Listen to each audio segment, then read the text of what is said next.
Fala pessoal, tudo bem? Bom, ontem eu não consegui responder as perguntas de vocês lá no direct em relação à tensão que está havendo entre o Hamas e o povo judeu. Mas hoje eu vou tentar clarificar aqui num vídeo curtinho, apesar do assunto ser enorme, vou tentar clarificar alguns pontos para vocês aqui. Na verdade, essa briga é entre irmãos, entre os filhos de Abraão, né? Ou seja, os descendentes de Ismael, filho de Abraão com H, e os descendentes de Isaac, filho de Abraão com Sara ou Sarai.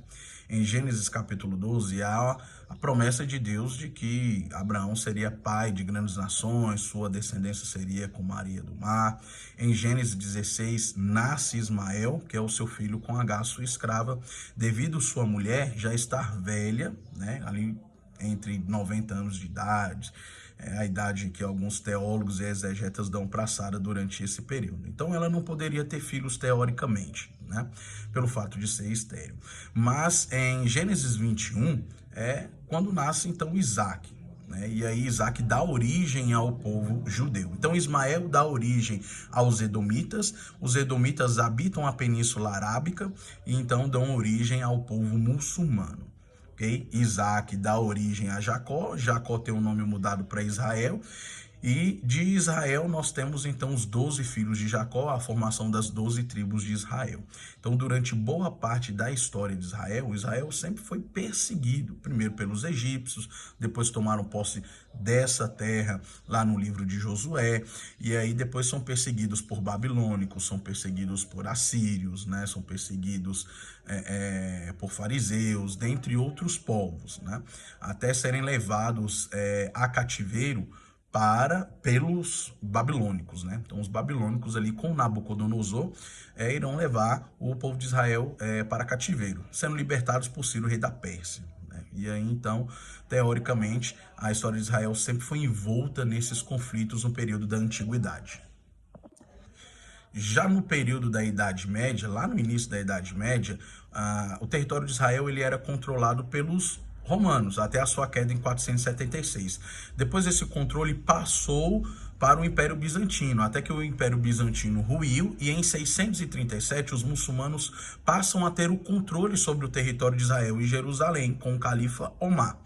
Inicialmente ele não trabalhou ali com uma perspectiva de perseguição entre cristãos e judeus, mas depois com o califa Hakim, que é quem sucede a sua liderança, ele persegue os cristãos, persegue os judeus, destrói a igreja do Santo Sepulcro e aí toma conta de boa parte do território ali de Israel e Jerusalém. Chegando então ali no final do século XV, quando aquele território passa a ser recuperado ali, século XII, século XV, com o movimento das cruzadas, ok? E ali no movimento das cruzadas nós temos então a recuperação desse território de Israel.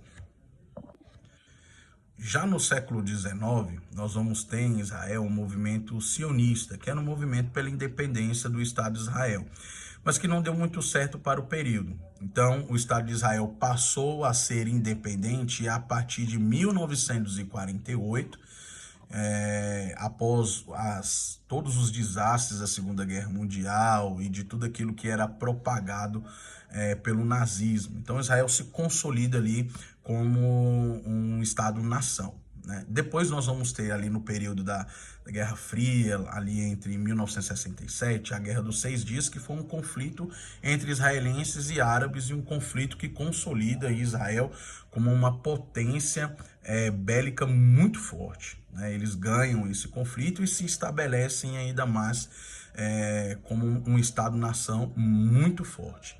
Então, nesse sentido, sempre houve ali dentro do território de Israel conflitos entre israelitas e muçulmanos. E o Hamas é diferente. O Hamas pertence à orientação islâmica, né, um grupo sunita, e invadiu Israel buscando ali uma expansão territorial. Na verdade, o Estado de Israel, de forma geopolítica, ele é muito importante ali para alguns países, né? Porque nós temos ali ao sul o Levante, que é uma estrada que dá acesso aos principais países ali do Oriente Médio.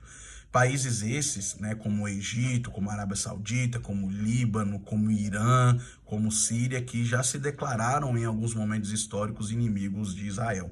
Então Israel está cercado em todas as suas fronteiras por países que são inimigos, né? Uma parte do seu território é destinada aos muçulmanos, cujo um dos símbolos mais importantes da cultura e da religião islâmica está no território israelita, que é a mesquita de Al-Aqsa, e de frente nós temos o mar Mediterrâneo também, que é uma importante rota comercial. Então, essa briga entre palestinos e israelenses é devido ao território israelita, pois os palestinos entendem que também são filhos de Abraão e têm direitos sobre essa terra, e os israelitas entendem que a sua descendência, Isaac, que é o filho da promessa, é que tem então a permissão para estar naquele território. Então esse conflito ele é um conflito religioso e também um conflito geopolítico e econômico.